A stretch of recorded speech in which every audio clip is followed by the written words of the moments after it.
আমি একটা মা, খালা, কাকুরাকে একটা মেসেজ দিতে চাই, যারা বিশেষ করে আপনার মেয়েকে আপনি লালন পালন করছেন, বড় করছেন, আপনার একটা স্বপ্ন আছে যে আমি এই স্বপ্নতে আমার মেয়ের বিয়ে দেব, কিন্তু হয়তো তোমার স্বপ্নটা চুরমুচার হয়ে যেতে পারে। কেননা এখন বিশেষ করে এই যে জালসা আমাদের মালদা ডিস্ট্রিক্টে, এই জালসা যে এখন বর্তমানে ইদানিং চালু হয়ে গেছে, সেই জালসা হতে পারে আপনার মেয়েকে কন্ট্রোলে আপনি রাখতে পারবেন, হয় কি পারবেন না সেটা আপনারই উপরে নির্ভর করি।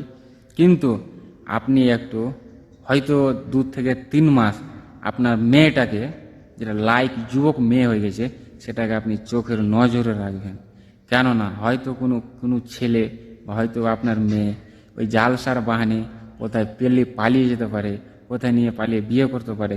সেটা তো ওরা ভাববে না, মেয়েটা বা ছেলেটা আমার বাবা আমাকে এত কষ্ট করে লালন পালন করেছে, আমার বাবার কোনো স্বপ্ন আছে, আমি যদি এখান থেকে ভেগে যাই আমার বাপ মায়ের সম্মান ডাউন হয়ে যাবে, সেটা কিন্তু আপনারা ভাববেন না আপনার মেয়ে।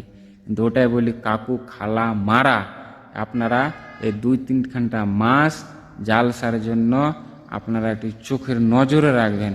কেননা কোনো ছেলে আছে, এমনও আছে, হয়তো তোমার মেয়েকে কিছু টাকা পয়সার লোভ দিয়ে, এখনকার কিছু বিভিন্ন রকম লোভ দিয়ে হয়তো আপনার মেয়েকে কোনো কথাবার্তা বলতে পারে, হয় 2 দিন হতে হতে 3 দিন হতে হতে হয়তো ওদের প্রেম প্রীতি শুরু হয়ে যেতে পারে।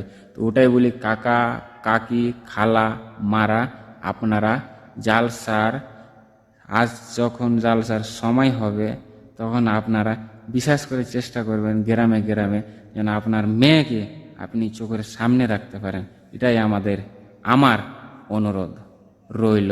কি কাকুরা, একটু সাপোর্ট দিবেন না আমাকে?